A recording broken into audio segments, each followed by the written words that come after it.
welcome to M Talk, the Millennial Show, M Lifestyle's official podcast channel where we're celebrating the young, brave, and influential. This is the kid, Vincent Ellis White, aka Vinny Blanco, your host of M Talk. How you can follow me, Vincent Ellis White, on everything. Twitter is Vince Ellis White. Somebody stole Vincent Ellis White on Twitter. I had a problem with that, so it's Vince Ellis White. Man. All right. That's horrible.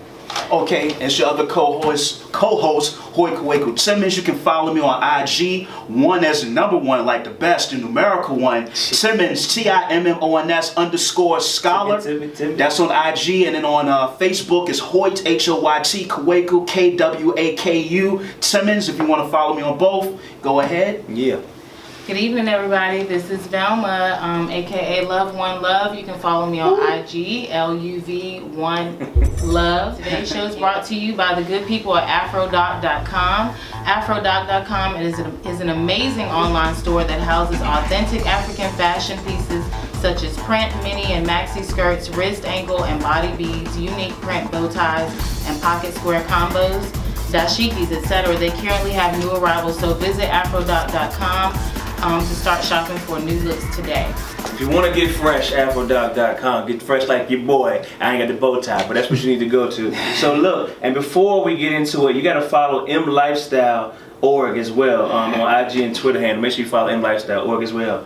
Hoyt. Yes, sir. What we're going to discuss today, my brother? We're going to discuss a lot today. We're going to discuss the new Ku Klux Klan KKK show on A&E. Come on, man. We're going to discuss this atrocity Donald Trump gets elected by the Electoral College, the pardons done by Barack Obama. We're also going to discuss why is he being considered by Vogue magazine as the first Asian American president. Also, Tupac Shakur being inducted in the Rock and Roll Hall of Fame. Matter of fact, he is the sixth rapper, I believe, to get that honor. And then also, we're going to talk a little bit about the U.S. education system being separate and unequal. So Velma, I got a question. What's up?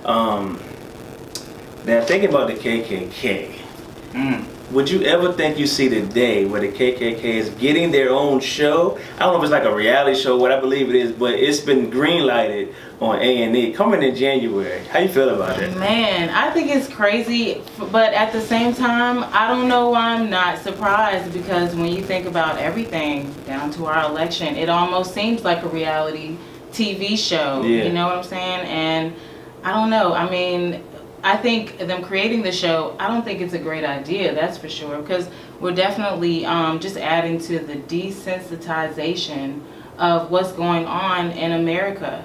So they're just kind of bringing it straight to your face, like, we're out here, we're here, yes, and you guys are going to have to be okay with it. You're going to see what we got to say. So let me ask you a question, though. After all that is said and it sounds so beautiful, you got the sensual voice flowing, are you going to watch?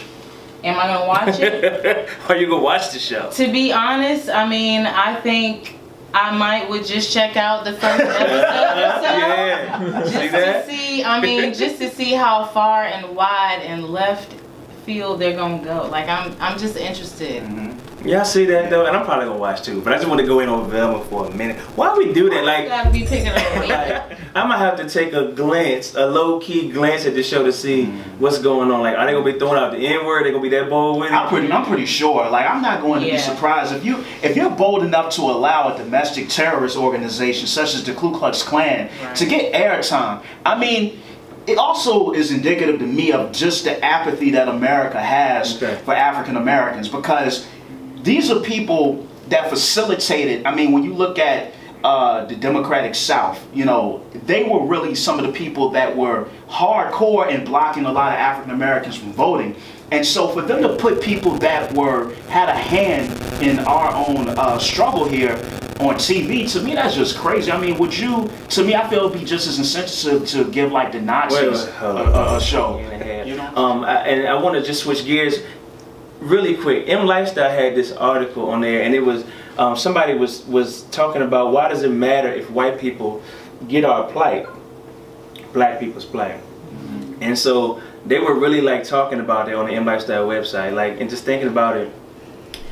The fact we can have a KKK show on TV, does it matter that they get our plight? You know, the fact that we can have a Trump in office and Trump can say whatever he wants. He can say y'all black people are impoverished and y'all in the worst times ever. You don't know what you're doing. What the hell else can you do? That was his quote, right? Yeah. Does it matter if they get our plight, Velma? Hoyt, like talk to you? That's because it's. I think when we're looking at like a lot of the Eurocentric mindset that we're dealing with now, we're fighting against centuries of like indoctrination of like people that have been taught that we're the other and like we're the subordinate, we're the less than. So I think the best thing to do is to put out the information, to make documentaries, to maybe write books, to try to inform those who may have an open ear. But at the same time, we have to be conscientious that a lot of people are just indifferent and they just don't care. Velma, when you saw that Trump was like really on the verge of winning this thing, I mean, like, I don't know how you was feeling when he was running. I was just getting enraged by this man. But when you saw he was on the verge of winning, like as a black woman, like what did I think? How was you feeling? Well, I felt a couple of things. I was slightly surprised, but then once it got closer to it, I was like, wow. This is really about to happen. Her hand is on her hip too. That's how she This is really about to happen. I like that.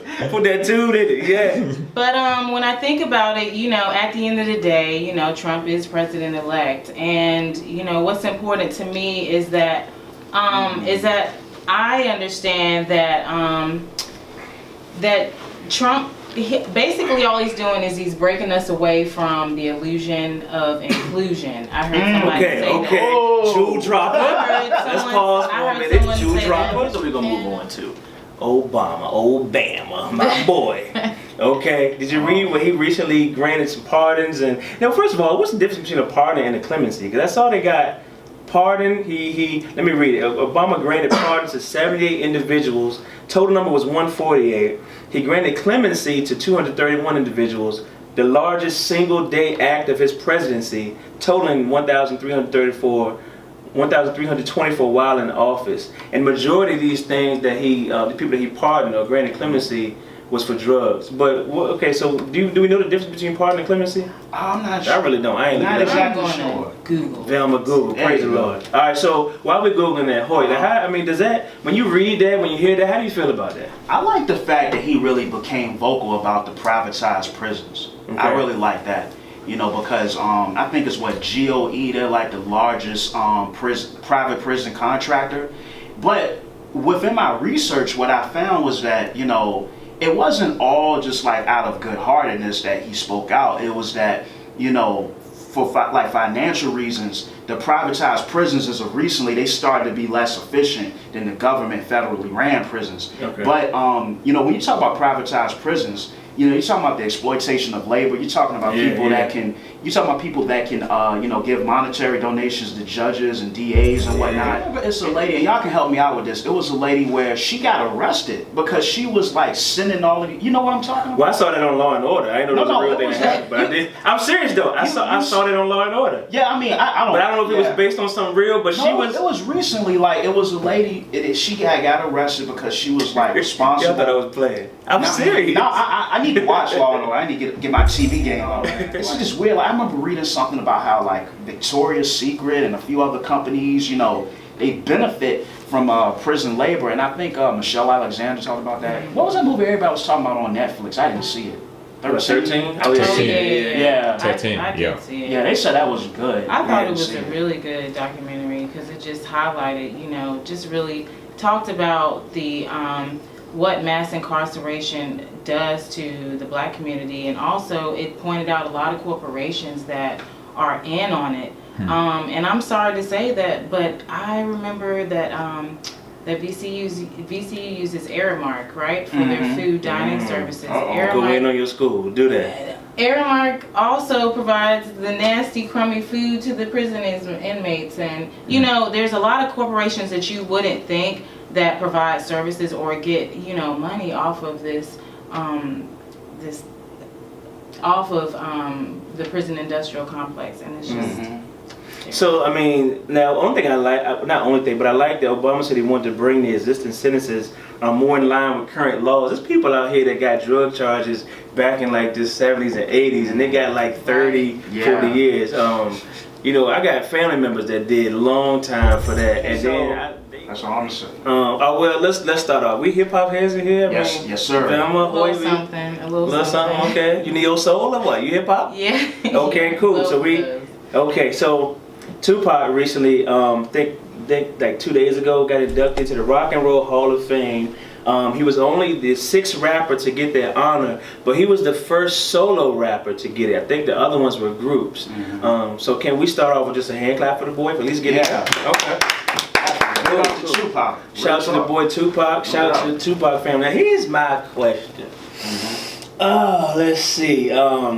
First solo hip hop artist, and I want to give him the proper due, because I mean they say I think you can get inducted in there after 25 years after your first album. His first one was Tupacalypse. Don't even know if y'all got that. I had that one. So Tupac, do you think he deserves to get put in the Rock and Roll Hall of Fame? Then I got another question. Yes. You do. And I say this because of his cultural impact. He deserves it. Morris, Velma, do you feel like he's supposed to be in there? I mean, I definitely think that he had a strong social message that is still with us today. But I do have my reservations about Tupac. Okay, well listen. Let me turn my chair. Hold up. Let me face you. Okay, so I want the listeners to understand. Everybody, so look, she said social message. What'd you call it? Cultural impact? Yeah. Did y'all notice, listeners? Nobody said skills. So Velma, man, what's your reservations here? What's your reservation for Tupac? Hey look, we got your back. We're gonna walk you out to your car. We got you good. You ain't worried about nobody getting you. So go ahead and be honest. No, I think he was a great Hey, come on up to the mic. I want the people to know what you're talking about. Come on. I think he was a great lyricist. I do, but I think, you know, he definitely added to the misrepresentation of black women to a certain extent. Real quick. Tupac contributed a lot to hip hop as far as like his insight. I think a lot of young men in a lot of cities could relate to what that brother was talking about. Indeed. Now what I will say is this, in my opinion, as a hip hop head, as a person that deeply loves the culture, and I used to MC myself. Okay. I think Tupac, people won't like this, he's definitely one of the most overrated rappers ever, lyrically. Yeah. I say that because I remember back in '96. Come on. His competition was the Fugees. So Lauryn Hill was a monster lyrically. Monster. You had people like Redman. Redman had put out, I think he put out like Muddy Waters, one of his greatest albums. What the album? You had Razzcast. If you're talking about West Coast MCs, and you're talking about dropping knowledge, listen to Razzcast, Soul on Ice. You gotta listen to Nature the Threat. People talk about like the Illuminati now. Soul on Ice was the problem. Soul on Ice. Razzcast was one of the first rappers in hip hop to even talk about the whole Freemasonry Illuminati thing back in '96. You had Jay-Z with Reasonable Doubt. Come on. Lyrically at his finest. Classico. Tupac, in my opinion, was a very overrated lyricist. He didn't really give you a lot of punchlines, a lot of metaphors, no real double entendres. What elevated Pac was his persona. Yeah. His persona took him to another level. But anyway, so moving on, Velma. You're a teacher, is that correct? Yeah. Okay, we ain't saying the school, you know, because I don't know how you performing in this school. You know, you might have an evaluation coming up, I don't know. But there was an article about like the U.S. education and basically saying that is it separate or unequal, and basically saying, and I'm just really summarizing because I don't have it in front of me, but they were saying that like the multi-ethnic students are growing at like 44%, and then they're saying that just it's a new wave of people, to shorten it, and the schools are still operating in an old mindset, as well as, again I said before, it's a white man's world. Okay, so what's your thoughts? I mean, being an educator, like talk to me about it. Did you read the article? Yeah, I did check over I think it was on CNN. Yeah, I looked at the article, and I do feel like, you know, schools, our education system is still separate and very unequal. But you know, there are some people, I feel like there are some people that will be okay with the separateness. My school in particular, is predominantly black. It's probably about 98% black. And there, because of the area, you do have Spanish people moving into that area. But even then, it's still predominantly black, and our staff is predominantly black. And to be honest, I don't have a problem with that at all. But I do have a problem with the resources and how they're allocated throughout the district. And I really feel like that's a problem. And when I think about Trump, and I've looked over some of his cabinet members, and I think that, if you're not looking at if you're not aware of the people that you have on your in your local and state government and also national, you should. But he just appointed a lady, Betsy DeVos, as his Secretary of Education, and she's really big on charter schools and that kind of thing. And I think that that whole public schools versus charter and private, I think that's creating more of a gap when we think about our resources and the funding for different schools. No doubt. All right, well, we appreciate the listeners. We appreciate everybody. Don't forget to go to afrodoc.com to get them fresh fabrics. Don't forget to go to mlifestyle.org to follow us, the podcast, everything. We appreciate all of y'all, man, and we look forward to recording the next podcast so y'all can continue to follow us. And we love you. Peace.